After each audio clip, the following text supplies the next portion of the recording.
I'm live from the Emirates, where Arsenal take on CSKA Moscow today in the quarter-final of the Europa League.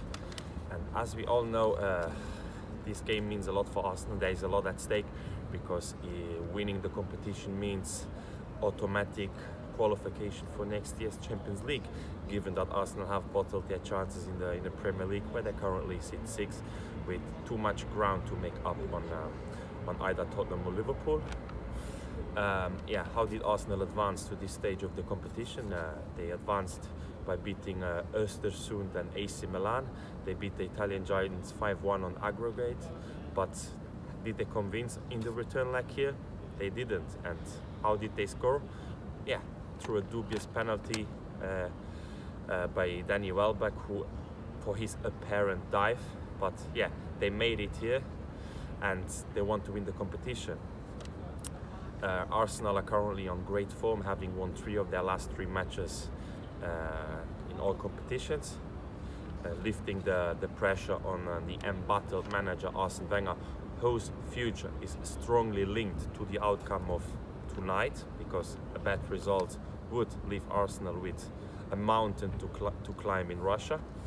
Apparently, Colombian goalkeeper Ospina will not start in goal, as Arsene Wenger will give Peter Cech the nod, leaving the Colombian international, of course, frustrated, as he has started all of the games in this competition this season when fit.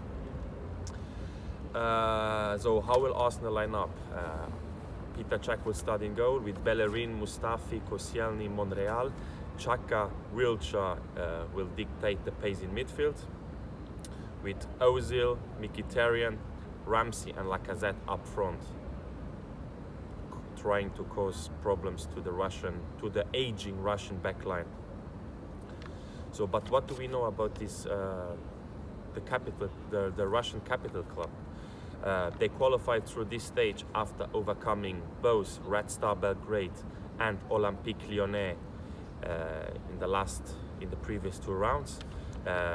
Against Lyon, they qualified after beating them on aggregate 3-3. They qualified on away goals. But in the Premier League, the situation doesn't look very rosy at the moment, given that they are 5 points off pace setters Lokomotiv Moscow and 3 points behind Spartak Moscow, with of course a game in hand on their city rivals.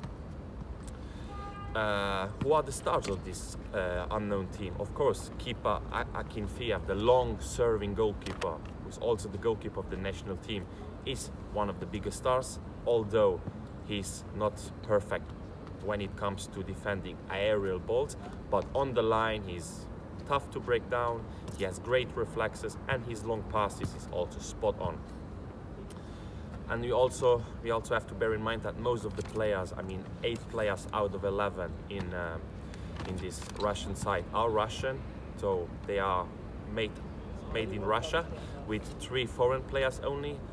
Musa from Nigeria, who also played at Leicester, Pontus Wernbloom, the Swedish frontman, and the Israeli Nacho Bribas, who's also the first ever non-Jewish captain to captain Israel through the qualifying campaign for the World Cup 2018.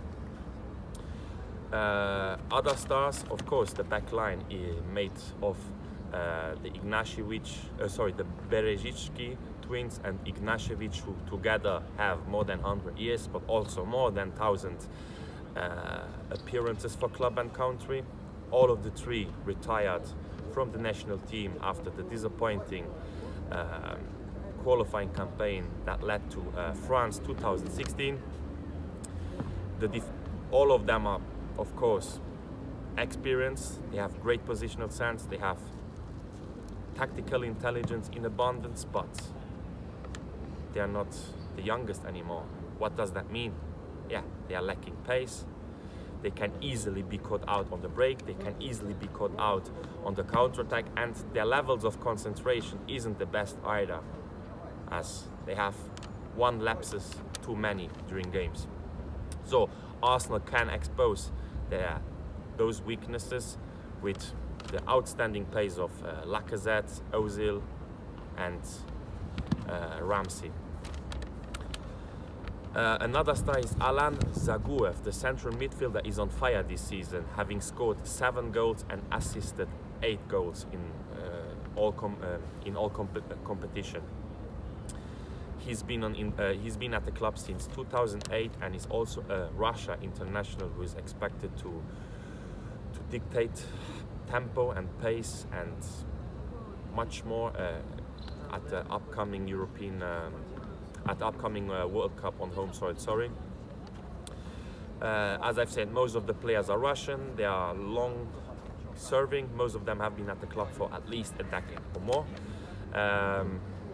The last time they won the competition in 2005 has been a tremendous success, but unfortunately the last success as well for the club, and they want to win, to qualify, to probably set up an all-Russian final against Spartak Moscow in next month, in 5 weeks' time. That's all from the Emirates, and as we all know, Arsenal have to win to lift the pressure on Arsene Wenger.